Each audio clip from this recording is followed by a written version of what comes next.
University. That's where we'll set our scene. In the heart of Pennsylvania, where they live the American dream. Where 40,000 students spend their dollars day to day, but the price of education is a goodly sum to pay. But in the bowels of dear old state, yes, in the dark, dank halls, the janitor sits in silent wait to scrub graffiti from the walls, to mop the floors from class to class, to sweep and dust the nooks, to keep the students free from mold, but seldom free from books. They scrape the gum from under desks and flush old tampons. What a mess. They wax the halls to make them glow, and when you're gone, you'd never know that they had been there at all, save for the pine smell in the hall. Some ladies do their janitor's work to avoid their loving spouses. Some men clean toilets so they can earn down payments on their houses. Some like the work, some hate to clean, which makes them coarse and rather mean. But there was one among them all who heard a slightly different call, who swished a mop and pushed a broom just for the chance to share the room with actors. Don't laugh. Please, no. You'd have to see the way he held their gazes, the way he stood and watched them grow through all the different phases of their entertainment education, projection, and enunciation. Study scenes, recite the text, audition outfits, which one's best, a monologue or 16 bars, menagerie, perhaps streetcar. And in his silent fascination, he watched their fear become elation. But first things first, I've gone ahead to where things begin in all of this. With Fred.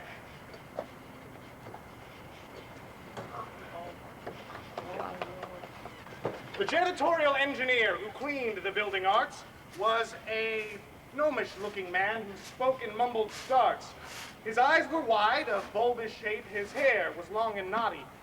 The beard he wore upon his chin was stringy, sparse, yea, spotty. He'd watched the actors come and go. He'd cleaned up post-rehearsal. But what he longed for was nothing more than a little role reversal. Just once he'd like to hand his broom to Jimmy, Mark, or June and show his Hamlet to the world and mesmerize the room. But as his thoughts spun round his head of to be or to not be dead, you'd hear a voice cut across the gloom. Yo, Fred, my man, please push that broom. And then his dream would pop, my friends. Descending to the floor, he'd swept and washed and mopped and waxed 1,000 times before. Now, the building arts of which I spoke contained some strange, eclectic folk, and late at night, while profs lay sleeping, the outlaws roused and started creeping towards the building arts, in fact, to keep their secret midnight pact, to put on shows, to do them well. And if they couldn't, what the hell, at least someone was trying. And of these outlaws, a certain few produced the stuff to which crowds drew, and these folk knew without a doubt what man it was that helped them out, for doors at night are meant to close, to lock up tight so no one knows the goings-on between the walls of silent and fluorescent halls. But Fred, he knew what must be done. To lock the doors would be a crime. The stage left empty was a sin for any length of earthly time. So we'll begin on one such night when rabbits creep and owls alight, when crickets chirp and moon men smile, and Vincent walks his weekly mile towards the building arts. It's Thursday evening, Outlaws time. Producer Vincent mumbles lines he's memorized this afternoon for this week's play called Baby Boom. I knocked her up. That's not it. I'll never get this stupid shit. Why did I agree to do this crappy play? It's fucking great. It's just my luck. I don't have a key. Open up! And just as Vincent turned to search for Threshold's alternate, the door he'd knocked on opened up. An arm stuck out of it. What's the password? Grumbled Fred. Or else I'll shut the door. And Vincent then began to laugh. Your mother is a whore? You're lucky, Vincent. Was what he spake. You're lucky you're not dead. And then he grabbed a tobacco pouch from the pocket of his pants and married it to some papers in a nimble finger dance.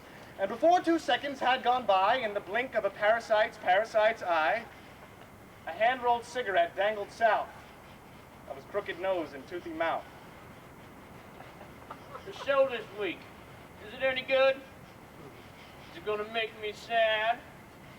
To be honest with you, Fred, it's not completely bad. Last week sucked. I must agree. Too few girls. Hey, don't tell me. For if I were to have my way, I'd write a sort of different play, where you would play the starring role as Bartleby the naughty troll who lives beneath a dusty bridge and keeps cold beers inside his fridge, and maidens fair would stop on by to linger there, between your thighs. And then Fred laughed. That would be nice. I fancy I would watch that twice. But time will pass, so I've been told, and while these two stood growing old, the time for outlaws drew quite near. So Vincent said, "Dear Fred, I fear if I don't get inside, and soon, I won't have time to set the room." Well, break a leg. Was what he'd say. And just try not to suck today. Just like that, dear janitor Fred was gone to pick up trash and do his chores and mop until the dawn.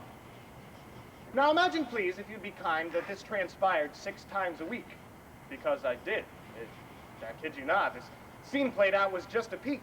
One must rehearse, one must perform, and one must also share the same 2 fucking tiny spaces, so you go when no one's there. And that, my friends, if you'll check your clocks, does often tend to be the late-ish hours of the day, between 11 p.m. and 3.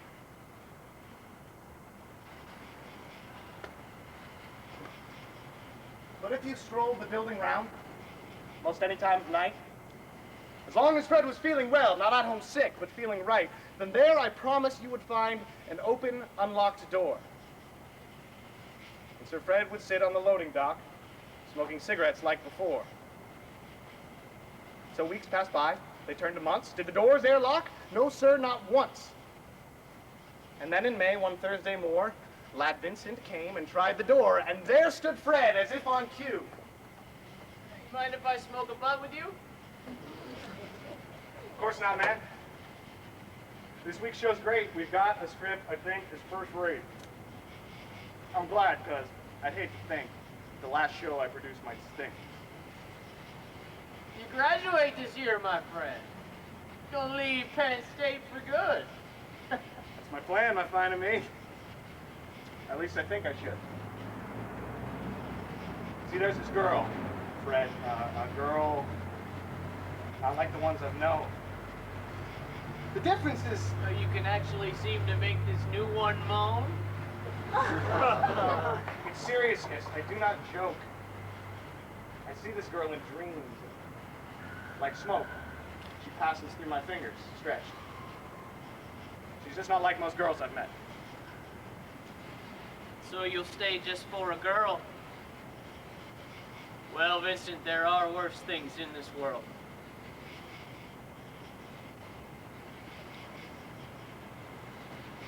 I don't know. Well, better get inside. Set the room. Wait a minute. You don't look right. I don't think I've ever seen you smile that bright. And then Fred reached in his pocket. A ticket he did seek. It seems that Fred had won 52 grand a year for life earlier in that week. That's great. I can't believe your stupid fucking luck. Well, what are you gonna do? You gonna retire? Can I have a couple bucks? Vincent, bud, think I'll work. I'll work for 1 more year. And then you can bet your senior ass I'm clearing out of here. That's good to know. Don't miss you here. I think I'll be around next year from time to time, at least. I think. The show, my man. Of course, dear Fred. And it best not frickin' stink.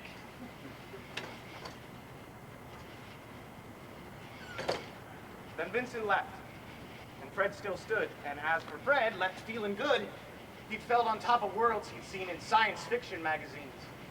The chance was his, the ticket proved. The stage, which had been so aloof, was now so well within his sights. He felt that he'd be up for nights. To Hollywood, perhaps New York. Chicago has a lot of work. But then if you had stopped and looked, a shadow crossed his face. As if he'd just remembered now some best forgotten place. I have of late, Said Janitor Fred. but wherefore I know not. Lost all my mirth, forgone all custom of exercise. And indeed it goes so heavily with my disposition that this goodly frame, the earth, seems to me a sterile promontory. And then he snuffed his cigarette butt and headed on inside. And no one saw the hurting ache buried somewhere beneath his pride.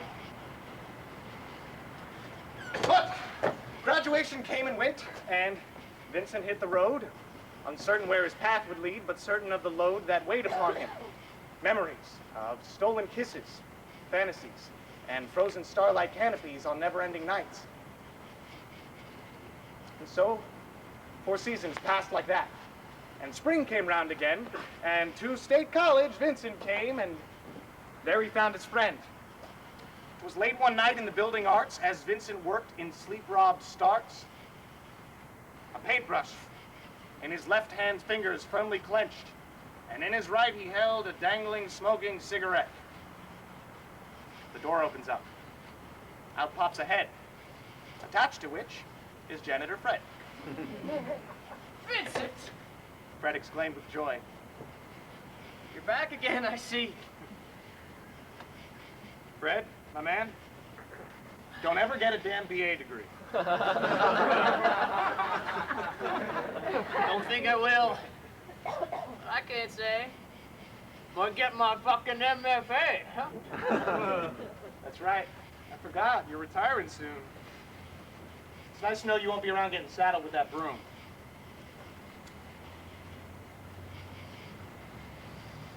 Yep, one more week.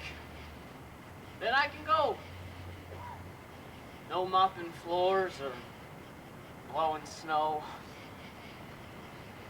Need to relax. Hey, don't I know? Your timing could not be better. How are you? What brings you back? Did your brain have a heart attack? Thought you'd left this former show for someplace grander that you know. It's funny, Fred. I thought that I had all things in my life. Till I realized I had nothing till I shared it with a wife.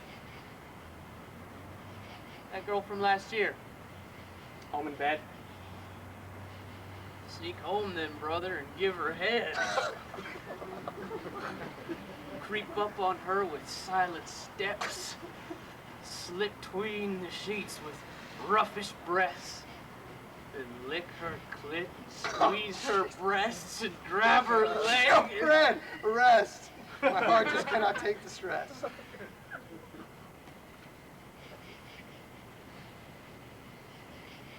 You love her, though? More than you know. She love you, too? I think she do. She faithful? Yes. And good in bed? Blessed. And I wish you luck, I do. Then Vincent pitched his now smoked cigarette and started walking home to go to bed, when round he spun to shout one final word. Oh, Fred, my man, I don't know if you heard, we might be working late tomorrow night, so I was wondering if you'd think it'd be all right if you could leave the door unlocked? And Fred said, All night. and then Fred mumbled something, and I'm sure nobody heard. For you could hear a pin drop or the sound of every word. Whether 'tis nobler in the mind to suffer the slings and arrows of outrageous fortune, or to take arms against a sea of troubles, and by opposing and them.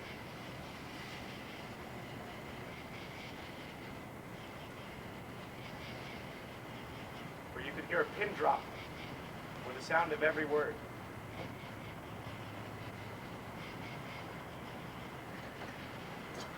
When the sun came up the next morning, Vincent started up his day, and on his morning walk to work, he grabbed a paper on the way. And right there on the headline, in print as real as life, was told a deed of dreadful note. Man kills self and wife. It seems one Frederick Jones had come home very late one night. For what reason? Perhaps to see if he could make things right between he and his woman, his long-time estranged wife. The wife and her lover's body were found in a blood-soaked bed, and Frederick Jones in basement found a bullet in his head. As Vincent finished reading, he thought, that man must be mad, for who could do that sort of thing despite the problems that he had? And when Vincent got to work, he sat there on the dock and smoked his morning cigarette and waited to punch the clock. And then someone sat next to him and asked him had he heard. About what? About Fred. About Fred. And only then did Vincent realize that Frederick Jones was Fred. That Fred had killed his wife, her lover, and then shot himself dead. And Vincent never realized, while he passed judgment, theorized that Frederick Jones, the worthless shit, deserved the bad death he did get. But now that Frederick Jones was Fred, new demons played inside his head. Well, maybe he, why couldn't she, perhaps the three? How could this be? Goddamn, he seemed all right to me. Maybe I just didn't see. And now, too late, Fred sealed his fate. And for all the most remembered times that they had spent alone, never once did Vincent think to just pick up the phone. But only then did Vincent realize his sorrow and his shame. For to call up Fred would have to mean that he had known his name. At Penn State University, that's where we'll leave our scene. In the sacred Happy Valley, where they live the American dream. Where some who hear the tale of Fred are saddened, some are shocked. And where the building art still stands, but now in evenings locked.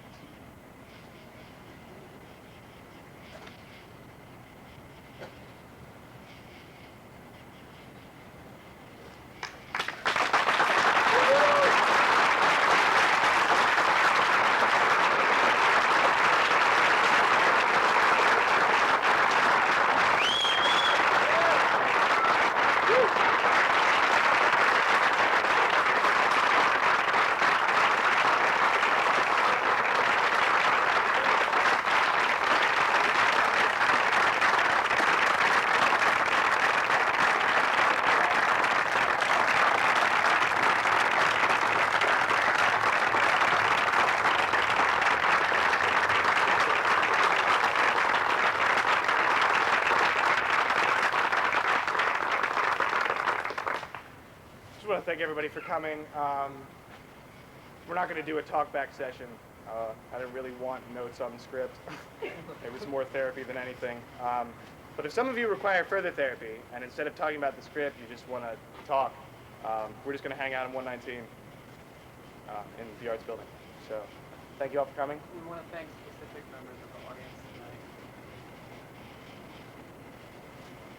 We want to thank specifically all the people on the custodial staff and from OPP. We have a huge group of them here tonight. I think they deserve a round of applause.